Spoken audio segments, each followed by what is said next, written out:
In wills and probate work, accuracy matters, and time is of the essence. Designed for UK private client law firms, Leap's all-in-one legal software automates wills, probate and estate administration, supporting compliance and growth without increasing overheads. Learn more at leap.co.uk. You're listening to the Today's Wills and Probate podcast, one of the leading sources of information for the wills and probate sector. Don't forget to subscribe and sign up to our free newsletter at todayswillsandprobate.co.uk and follow us on LinkedIn and Twitter. Hello, welcome along to the latest Today's Wills and Probate podcast.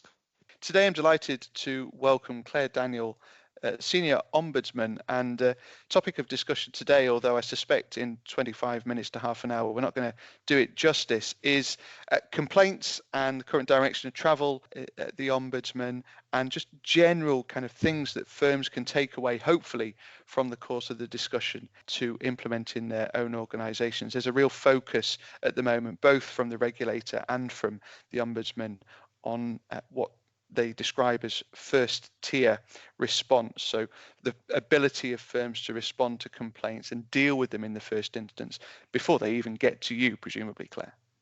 Absolutely.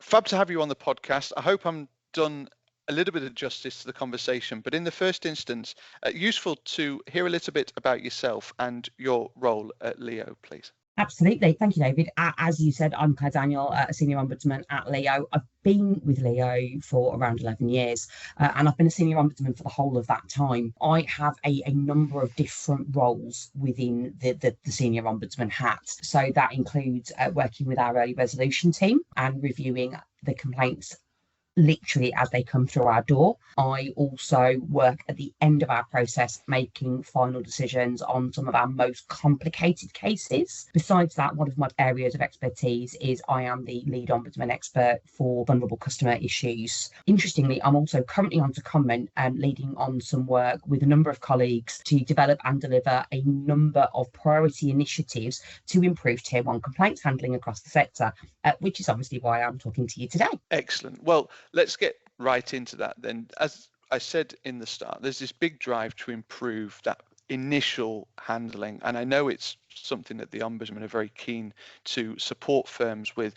Tell us a little bit about this secondment. What's the objective behind it? There's been a number of drivers for this. Critically, we have found an increase in poor complaints handling in cases with investigative outcomes over the last few years. In 23-24, 46% of cases with investigative outcomes had poor complaints handling, and that's increased in 24-25 to 49% of cases. Those statistics, alongside a number of other issues, have been highlighted by the Legal Services Board, who are the oversight regulator for legal services in England and Wales. They issued a statement of policy with some requirements and guidance in May 2024, very much aimed at improving that Tier 1 complaints handling across the sector.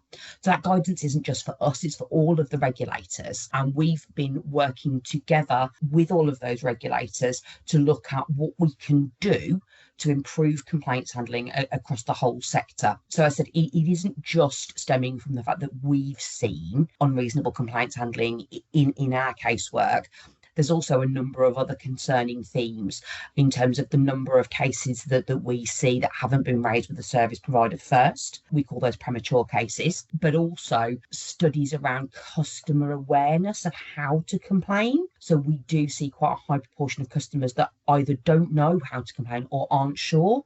So putting all of those things together, as the Legal Services Board has come out and tasked regulators with essentially finding the best possible complaints resolution system for legal services by using all of the tools that are available to us. Desperately making notes as we go along, Claire, because there's a huge amount to unpack there.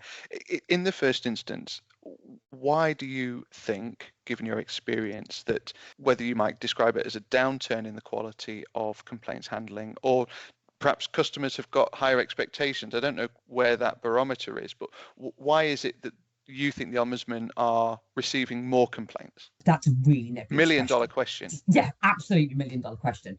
We absolutely are seeing more complaints. We are seeing quite a significant increase in demand for our services across all areas of law, more so even than I think we expected to see. We've actually come out recently with our business plan and budget consultation for the next year. It's available on our website. And one of the first questions that's asked in that consultation is, what do respondents think is driving that demand? Because we're really interested in understanding the views from both the sector and our service users as to what is it that's leading that increase in complaints. Absolutely, I think there are a range of potential answers. They do definitely include an increase in customer expectations. Technology, the speed of communication has really quite obviously changed what it is customers expect in terms of information and communication from their service providers. Is that the main sort of bone of contention for people? I mean, I know we sort of hear about communication a huge amount in terms of the context of complaints, but that's the kind of crux of the issue, is it, in a lot of these cases? It varies, but absolutely yes. The two main types of complaints that we see in terms of percentage are delay and communication. So around 47% of complaints are either about delay or communication, or have an element of one of those two things in there. In addition to the customer expectation piece, there are a number of other drivers for demand. They are everything from, just more people using legal services. Right. So there's actually a higher volume of transactions. They said may well be because we're seeing a higher propensity to complain because of cost of living pressures. It really is, as you say, the million-dollar question. There could be lots of different reasons, and we are really, really keen to understand what is driving that demand and what we can do to help both customers and the sector deal with that increase in demand. It's very easy to sit here and say, well, it's the law firm's fault and they're getting this all wrong or something like that. But I know that that's not the angle we've talked. No. We've prepped this discussion. We're not going to bash the law firms here. Definitely but at the same time, what are they getting right? And then what are they getting wrong? They're getting lots of things right. And it's really important that we recognise that we see lots and lots of solicitors and other legal professionals that offer an excellent level of service and also do really, really good first year complaints handling. But we do also see some consistent themes in terms of what service providers get wrong. I've already said that the two main aspects of complaint, just in terms of volume, that we see are around communication and delay. One of the key things in both of those cases is around customer expectation and the management of those expectations. For example, on communication, not setting out clear SLAs at the beginning of a retainer. A lot of customers, because again we use technology more than we used to, they'll send a text message or an email and will expect an immediate reply or a same day reply. And actually that might not be the SLA that the service provider is working to.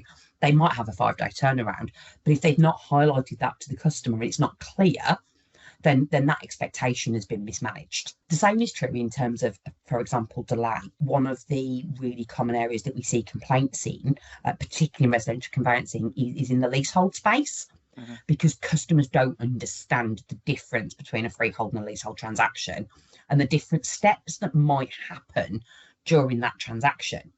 And because they've perhaps not had that explained to them, it hasn't been explained that the average timescale for dealing with those types of transactions may well be longer than the average timescale for a standard transaction. They go into it thinking, 16 to 18 weeks, that's me. And actually, then when it takes longer, they complain because it's taken longer than they expected. But that's in part because it hasn't been explained to them that this is a different type of transaction and there may well be different things happening which extend the overall length. I know conveyancing has a bad rap when it comes to complaints, but equally, I know your data also shows that things like private client, family, even commercial, the proportion of those complaints are on the increase, aren't they? We are getting increases across the board. Interesting note said residential conveyancing, we have seen, particularly in quarter two of 25-26, we have seen an increase in the percentage of complaints that we're getting in this area in particular. And it's actually the highest volume of complaints that we've accepted about residential conveyancing in any quarter since Q1 of 24-25. Well, and that'll be related, presumably, to the stamp duty deadline and the fact that people miss out on their savings. Absolutely. There are certainly a number of reasons, but that will definitely be one of the drivers. And again, we know obviously that because there are so many property transactions going on, that in itself will also drive complaints. And as I said, they're across a whole range of reasons in that space. You mentioned that customers don't understand necessarily how to complain. Again, I know there's been a lot of guidance around this, but what are firms expected to do? I mean, at one point there was a suggestion that firms should publish all of their complaints as well. The key thing, obviously, is making sure that complaints handling procedures are signposted in accordance with the requirements of firms' regulators, because obviously regulators have slightly different requirements, and that they are signposted at the key points in the transaction. But it's also really important that they are easy to find on websites, and that where customers raise concerns, for example, outside of a publicised process, a lot of complaints handling procedures will say, if you'd like to complain, here's the email address to complain to. Some customers won't do that. They'll raise a concern with their case handler or another person working at the firm. And so it's important then, if the firm are receiving complaints coming into other individuals other than that listed email, that they're then signposted in the right way so that complaint does then get dealt with. Because there's a fine line, I suspect, between a grumble and a complaint. And when does a grumble become a complaint? And do you kind of see that in the stories that you hear, that the firm didn't take my grumble seriously enough and therefore it became a complaint? Absolutely.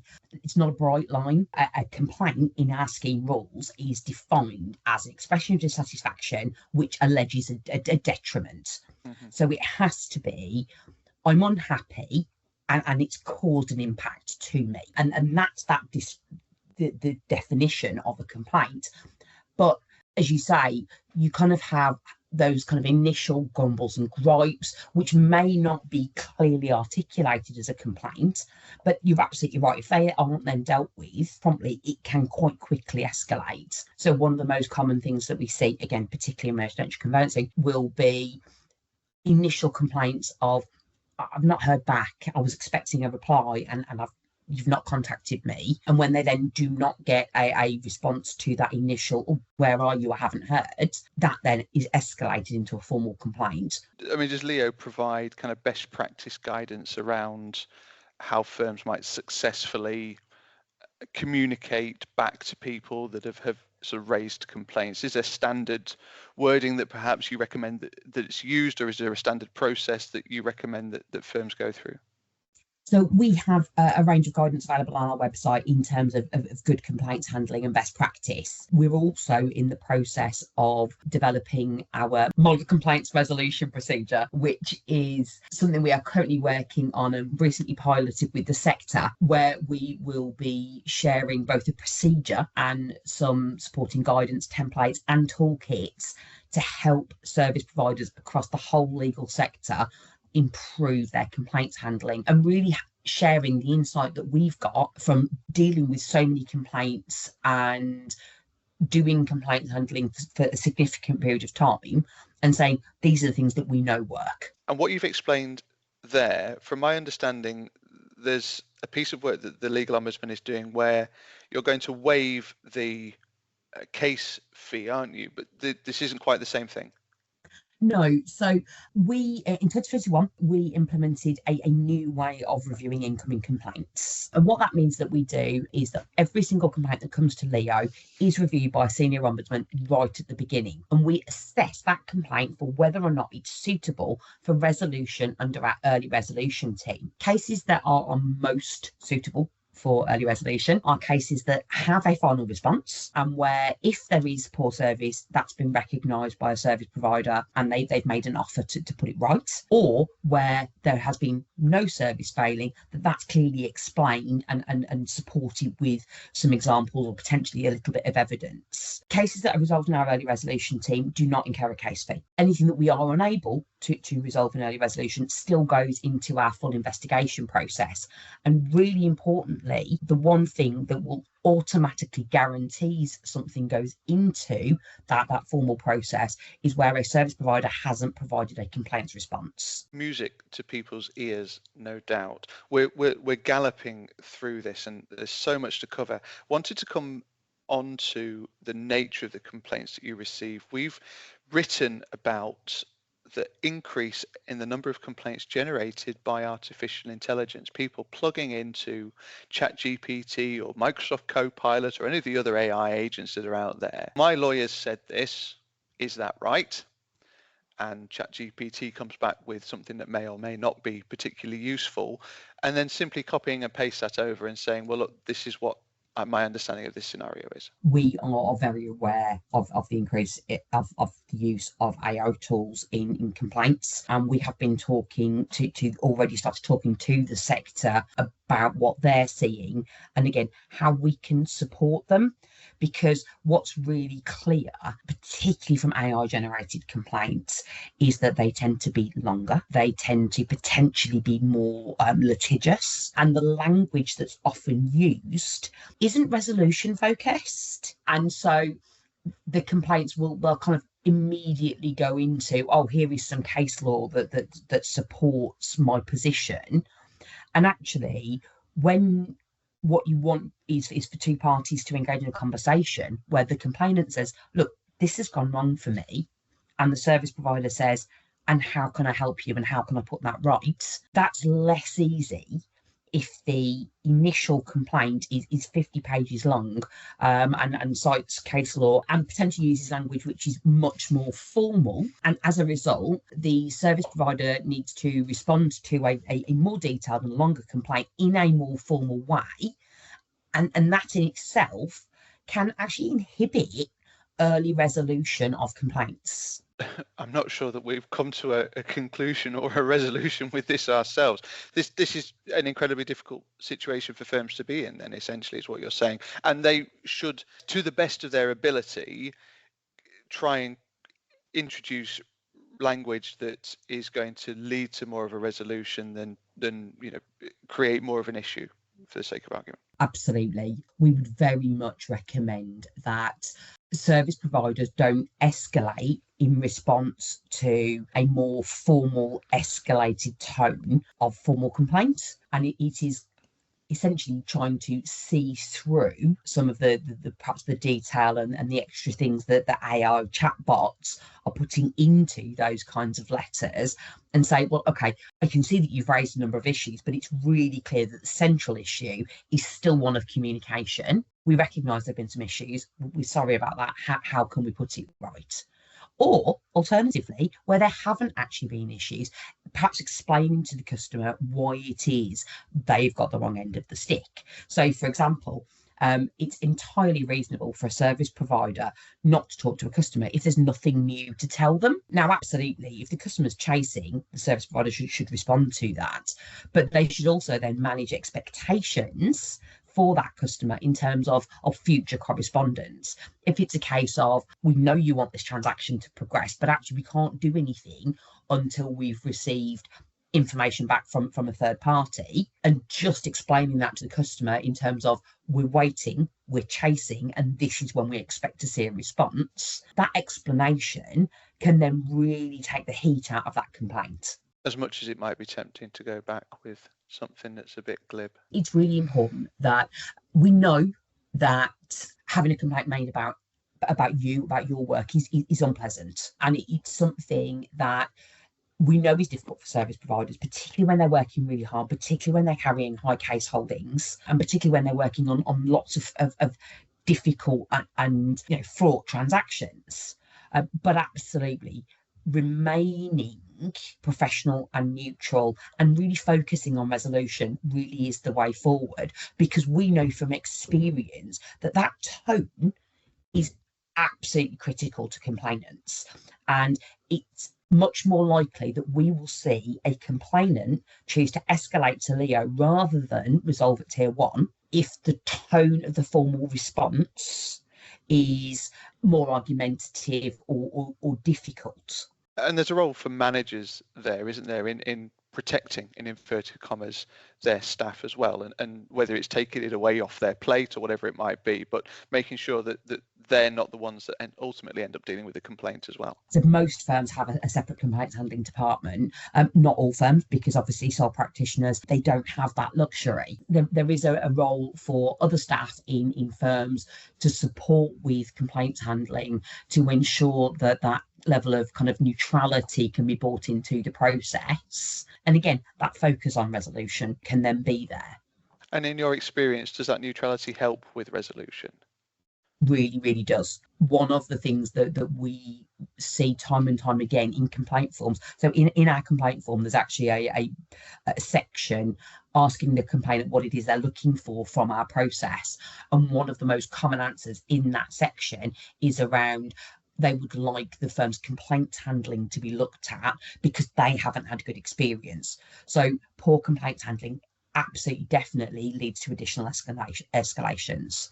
You may not appreciate the accusation, but there are perhaps times when firms don't feel as though Leo is particularly supportive of them. I know that that's something in the run up to this discussion that you were very keen to kind of try and myth bust, because you do support firms as much as you support clients in the cases that you handle.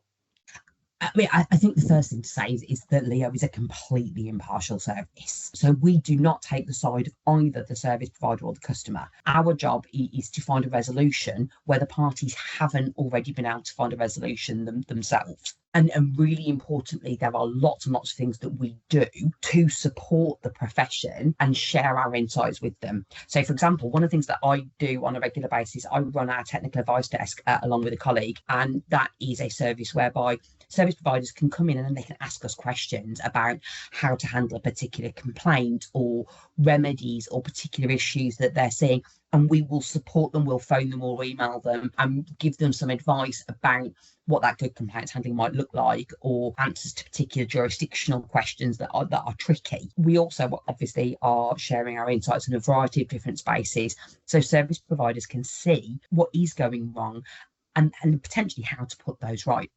I've also referred to the work that we're doing on our model complaints resolution procedure, which is another thing that we are doing to share those insights and experience with the sector and say, these are the things that we've learned about what good complaints handling looks like. And here are some tools and some templates that we can share with you so that everybody can improve their complaints handling and, potentially reduce the level of escalations to us at all. Is there a line in terms of Leo's view on offering compensation, whether it's justified or not? And let's take a scenario where, perhaps the firm could have done something a bit better or could not. It's a little up in the air, but decide, look, we're going to make an offer to this client, pardon the sort of the wording, but make them go away.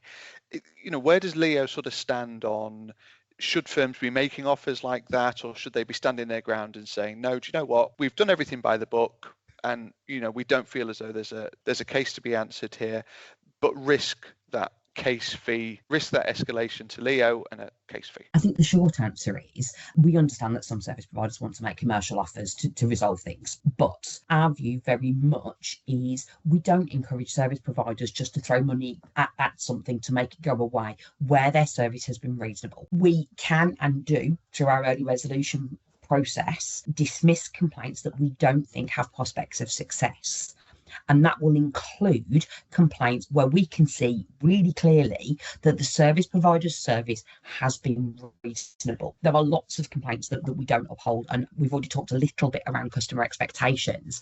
And we see complaints being escalated in part because the customer doesn't understand what's happened or why there's been a delay. That may well mean there has been a communication problem, but In terms of remedies, absolutely, it's entirely fair and reasonable for a service provider to say, I've done everything I should have done, and therefore not make an offer. And where they can evidence and support their position, it's entirely possible that we would then also not take that all the way through our process, because we can say, yeah, absolutely, we can see that you've done everything that you should have done, that any issues that exist weren't down to you. A quick example of that actually is a case that I dealt with not so long ago. It related to a potential delay in a service provider's conveyance, but actually the issue had arisen because there'd been a cyber attack. Case handling system had gone down. The service provider had done everything they could do to keep the customers informed about what had happened. So the service provider were not responsible for the delay the customer experienced, and their communication around that had been absolutely reasonable. So the complainant obviously said, well, my completion was delayed, but that wasn't the service provider's fault, because the cyber attack that happened and the issues with their case management system were not down to anything that they had done. So we wouldn't in that circumstance uphold a complaint, and we were able to resolve that one by explaining to the customer that that wasn't something we would hold the service provider responsible for. And equally, if the service provider has made what you would regard as a reasonable offer, you'd uphold that? Potentially, yes. Any final responses that have got offers in will be considered by our early resolution team, and we'll look at the reasonableness of that offer. Importantly, our remedies guidance is available on our website, and it gives lots of information about the kinds of remedies that we would offer in different situations. So it covers remedies for impact, it covers cost-based remedies, and it also covers remedies for financial loss.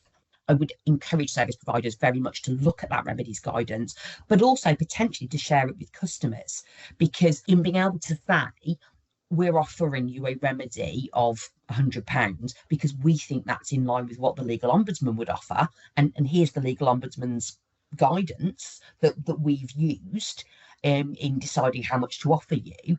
Again, it's much more likely that will be accepted at first tier. And certainly if that then came to us, as long as we were satisfied that offer was reasonable, we would also dismiss that through our early resolution process.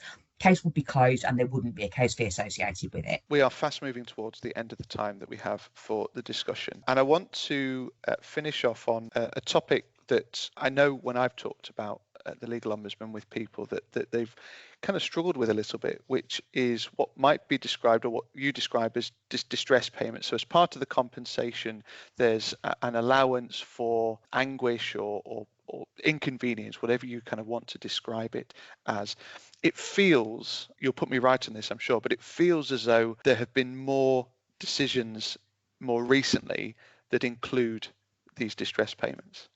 But I might be wrong. Distress payments for distress or impact or inconvenience are something that we've always done. They've always been a significant part of any remedies that we've considered, and sometimes they are the only remedy that's appropriate. So, for example, particularly in the conveyancing space, a lot of customers, when they complain, will ask for costs reductions or refunds, and they'll say, I'm unhappy, I want my money back. But actually, if the transaction is completed, the service provider has done the work that they should have done, and they're entitled to be paid for that. But if there has been a service issue within that transaction, so for example, there's been some poor communication, a small recognition of the impact of that poor communication on the complainant is the kind of remedy that we'd be looking at. Remedies for impact are really considering, was the complainant worried? Did they think they weren't going to be able to buy their dream house? Did they think they were going to have to pay some extra costs that they weren't previously aware of? Were they put to a particular inconvenience? Did they have to spend lots of time on the phone? Those are the kinds of things that those remedies are there to recognise. And we have 3 tiers of distress-based remedies in our remedies guidance. The vast majority of remedies that we direct in that space are what we call our modest awards, and that's up to £250. And those commonly are for short-lived distress or upset. We do obviously have a sliding scale, and there are larger bands where that impact has been more serious and more significant. For example, in a case where a service provider has inadvertently shared an address with an ex-partner that they shouldn't have done, that will obviously generate a more significant level of payment, because the impact coming from that is much more significant on the individual than a couple of days of worry of, I don't know what's happening. Expertly navigated. Thanks very much indeed, Claire. Well, look, we are really sort of out of time for the discussion. We've really meandered our way through the Legal Ombudsman. I'm very appreciative of your time. I mean, clearly, there's a huge amount going on, both from a regulatory standpoint, as you say, from the LSB's point of view and its expectations of you, but also quite a bit of stuff that you're doing internally as an organisation as well. We are committed to sharing our insights with the sector, and we really want to do everything that we can do